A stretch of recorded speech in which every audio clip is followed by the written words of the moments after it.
Bom dia, irmãos. A nossa reflexão de hoje, ela está baseada no livro de Isaías, no capítulo 1, do versículo 18 até o versículo 20. E assim diz a palavra de Deus: Vinde, pois, e arrazoemos, diz o Senhor. Ainda que os vossos pecados sejam como a escarlata, eles se tornarão brancos como a neve.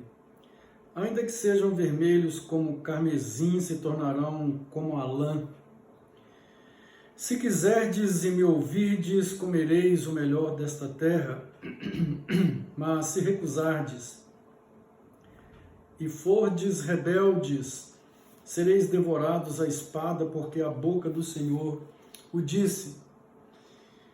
Esse texto, ele está relacionado a um contexto que nós precisamos levantar aqui para que o entendamos melhor e assim possamos aplicá-lo para as nossas vidas e os nossos dias. Isaías, filho de Amós, profetizou entre os anos 739 e 686 a.C.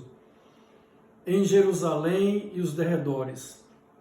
Portanto, o reino de Judá, o reino do sul, porque nessa época os reinos já estavam divididos, os judeus do norte e os judeus do sul da Palestina.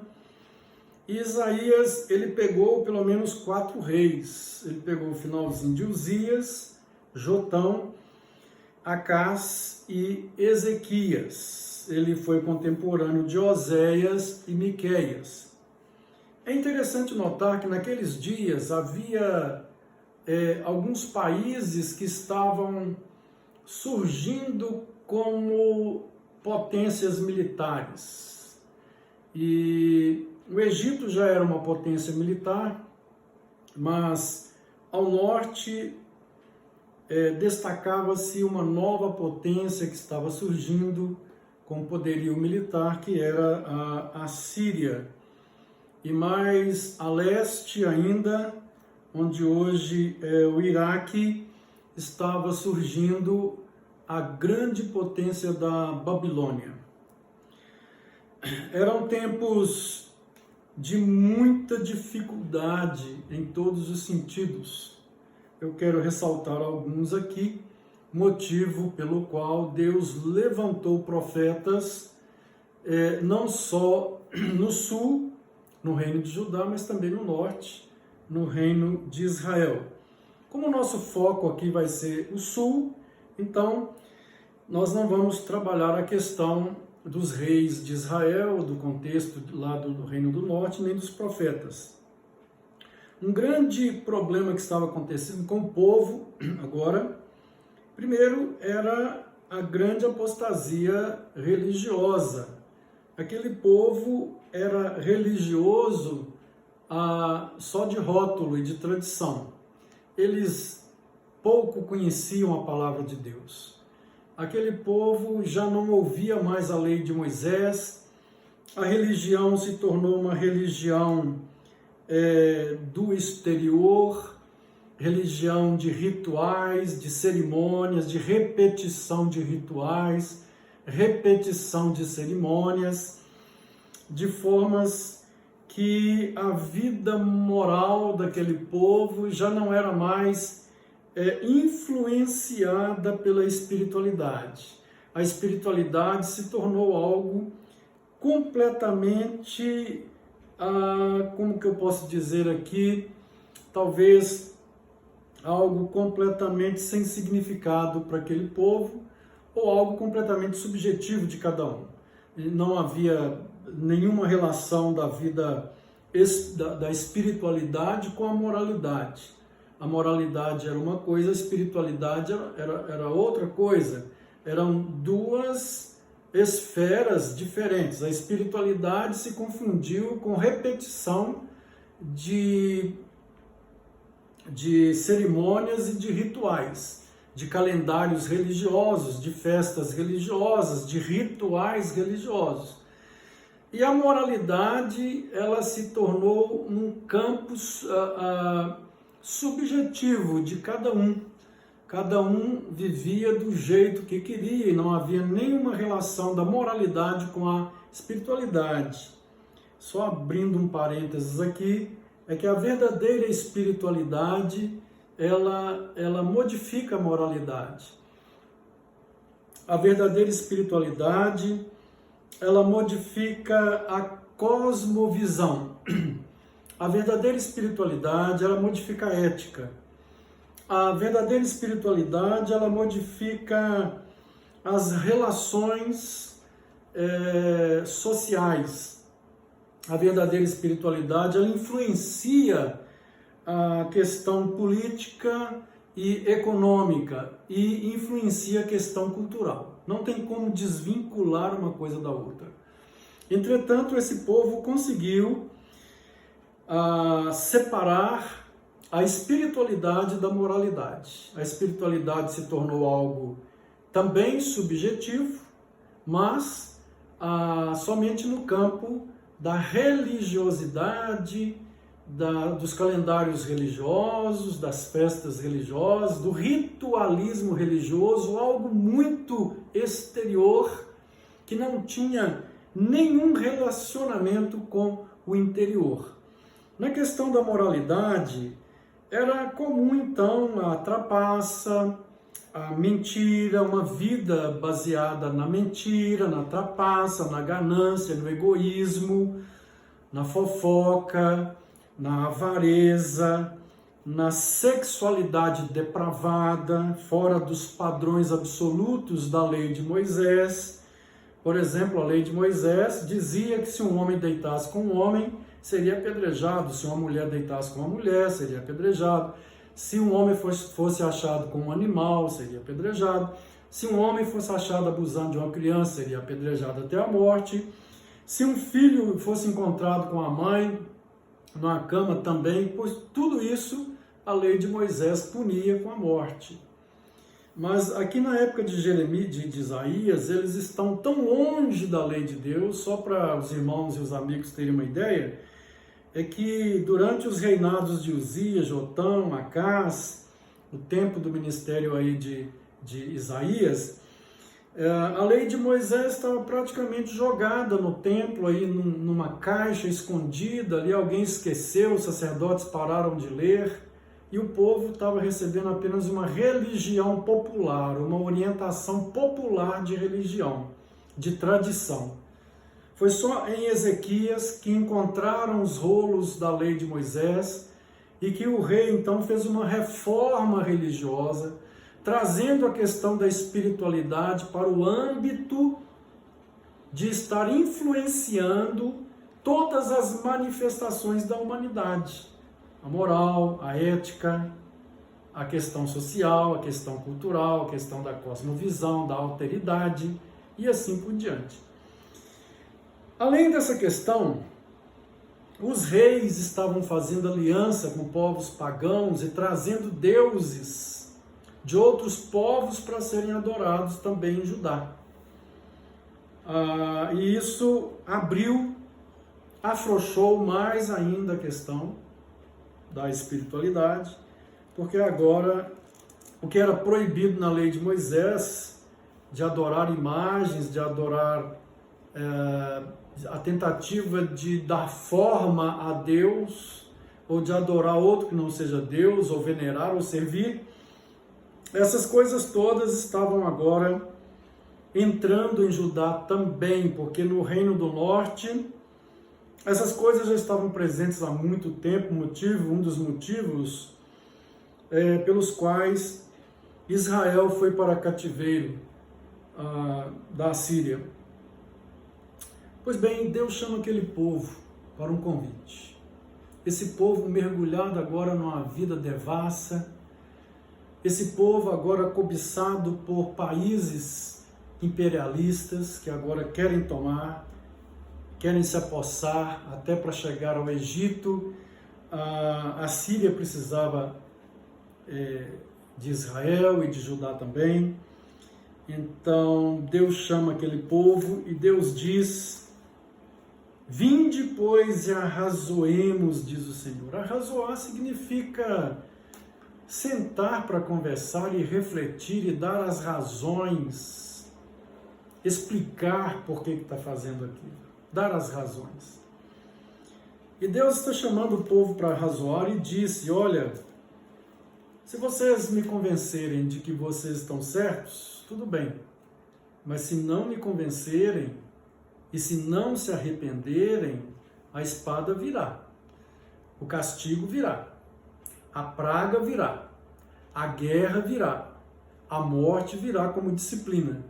Mas se vocês se arrependerem e voltarem para mim, ainda que seus pecados sejam vermelhos, como a escarlata ou o carmesim, vermelho, mãos sujas de sangue, de crimes bárbaros, ainda que sejam crimes bárbaros, eu purificarei a nação e perdoarei. E vocês vão comer do melhor, vocês terão uma terra deleitosa. Mas se vocês não me ouvirem, ele diz aqui, sereis devorados à espada. E é importante, eu anotei aqui no meu estudo, que no ano 609 iniciou-se o cativeiro babilônico. De 609 a 587, aquele povo foi levado então para Babilônia e Jerusalém completamente destruída por Nabucodonosor, rei da Babilônia. Então o resultado aqui nós já sabemos, se eles vieram e arrazoaram, se eles quiseram mudar. E o convite que Deus faz é tão lindo e maravilhoso que no versículo 19 Deus diz assim, se quiserdes e me ouvirdes, comereis o melhor dessa terra. Se quiserdes. Deus não força ninguém. O evangelho está sendo aí pregado. Os profetas de Deus estão se levantando em nosso país nesses dias e estão falando do verdadeiro evangelho. Aqui eu abro um parênteses, eu estou falando dos profetas e não dos falsos profetas, que é outro assunto para outro dia. Porque falso profeta aí, uma das características do falso profeta é o dinheiro, eles são doidos com dinheiro. Mas isso é assunto para outra ocasião, não é agora.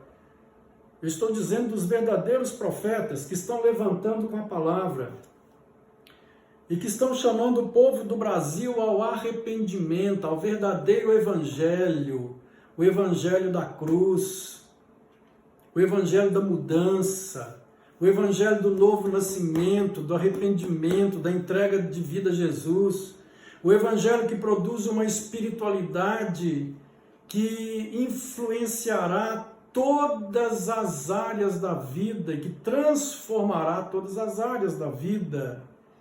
Sim, Deus tem levantado. O evangelho está sendo pregado e através do evangelho Deus está dizendo para o Brasil, se quiserdes e me ouvirdes. Será que nós, igreja, estamos querendo Deus? Nós que somos cristãos, estamos querendo Deus? Realmente nós queremos o Jesus dos evangelhos? Aquele Jesus que fala assim, olha, se você quiser ser meu discípulo, negue-se a si mesmo, tome a sua cruz e siga-me.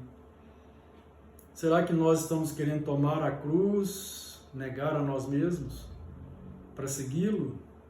Nos expor à morte, cruz quer dizer morte, se for necessário, por amor a Ele, ao Evangelho do Reino de Deus? Ou nós estamos superlotando as igrejas atrás de entretenimento, show, bênçãos, prosperidade?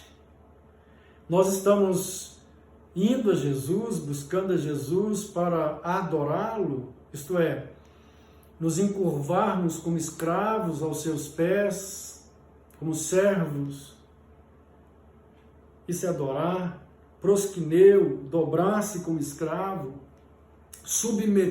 submissão, e para servi-lo, ou estamos buscando entretenimento, shows? O que nós estamos buscando? O que nós estamos querendo? Deus chamou o povo para arrazoar e disse: se quiserdes e me ouvirdes, comereis o melhor. Se o Brasil quiser, se o povo brasileiro quiser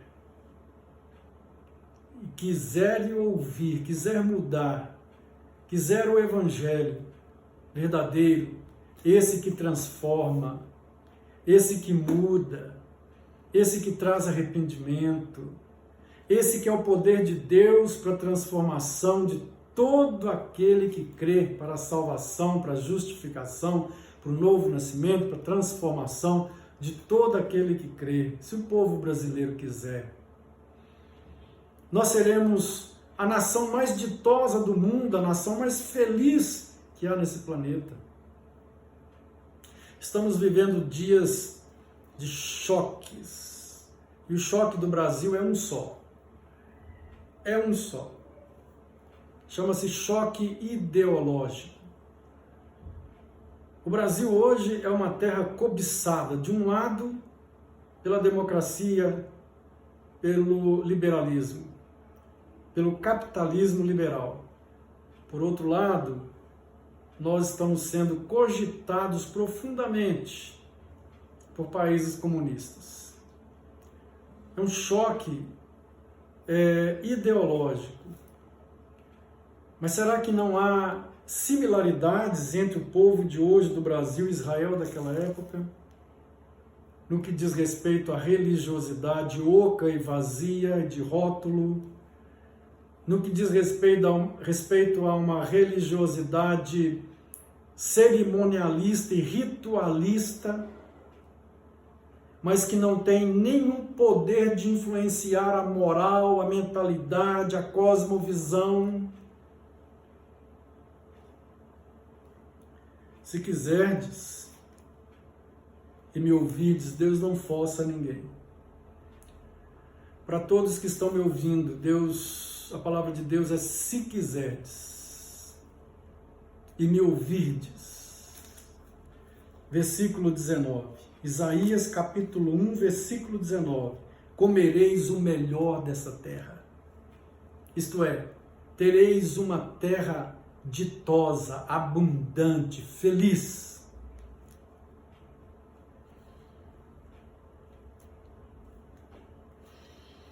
O versículo 20 faz um contraste, e Deus sempre faz isso, Deus sempre dá as alternativas desde o Éden. Desde o Éden, tem uma árvore ali, coma de todas, não coma daquela. Você tem a opção A, que são todas as árvores. Você tem a opção B, não vá pela B que você vai morrer. A Moisés, ele disse: eis que eu coloco diante de vós caminho de vida e caminho de morte, escolha o caminho da vida para viverdes. Aqui em Isaías, versículo 19, se quiserdes e me ouvirdes, comereis o melhor desta terra, mas, contudo, se recusardes e fordes rebeldes, sereis devorados à espada, porque a boca do Senhor o disse. Devorados à espada. Alguns anos depois, Deus levantou outro profeta chamado Jeremias nessa mesma terra, porque o povo, depois que ouviu Isaías, piorou. A profecia de Isaías parece que endureceu o povo, ao invés de amolecer. E quando Deus levantou Jeremias para falar, o povo piorou cada vez mais. E Jeremias então chegava a profetizar cedo, de madrugada já estava nas praças, profetizando até a noite, rodando Jerusalém inteira. Dia após dia, ao ponto daquele povo enjoar daquele profeta. Em 609, antes de Cristo, esse povo começa a ser deportado como escravos para a Babilônia, onde esse povo sofreu terrivelmente por 70 anos. E pela graça e misericórdia de Deus, porque o Messias precisava ou sairia deste povo, Deus trouxe um remanescente de volta para a terra, para a reconstrução desse povo. Mas se recusardes e fordes rebeldes. Jesus fala da mesma realidade, ele diz: entrai pela porta estreita e não pela larga, porque a porta estreita conduz à vida eterna, mas a larga à perdição, e muitos são os que entram pela larga. Mas Deus não força ninguém. Deus sempre coloca as duas opções. Ou se submete a Ele para ser feliz, porque a verdadeira felicidade não está em país comunista, não está em país capitalista. É claro que o país capitalista é muito melhor, mas a verdadeira felicidade não está em que eu seja o dono e senhor da minha vontade, dono do meu nariz e viva do jeito que eu quiser. Isso não vai trazer felicidade, não é o dinheiro que vai trazer felicidade, sexo não traz felicidade, nada vai trazer felicidade senão quando eu viver para a glória de Deus. O homem só é feliz quando ele vive para a glória de Deus. Foi o filósofo, grande filósofo da Idade Média, que disse que o homem tem um vazio dentro de si do tamanho de Deus, e só Deus pode preencher esse vazio. Ele vai tentar preencher com ideologia, com política, com lutas, com álcool, com droga, com sexo, com todo tipo de prazer, com trabalho, com projetos, com casamento, com sonhos, mas ele vai notar que esse vazio é só quando Jesus entra. É só quando o Criador e o Salvador entram. Só Ele pode preencher esse vazio. Deus disse para aquele povo: se quiserdes e me ouvirdes, comereis o melhor desta terra. Se não quiserdes me ouvir, então sereis devorados pela espada. Então Jeremias aparece algum tempo depois, alguns anos, falando de que aquele povo seria devorado. Se a espada não matar todo mundo, vem a doença. Primeira guerra, a espada. Se a espada não der conta, vem a doença. Se a doença não der conta, vem a fome. Se a fome não der conta, vem a morte.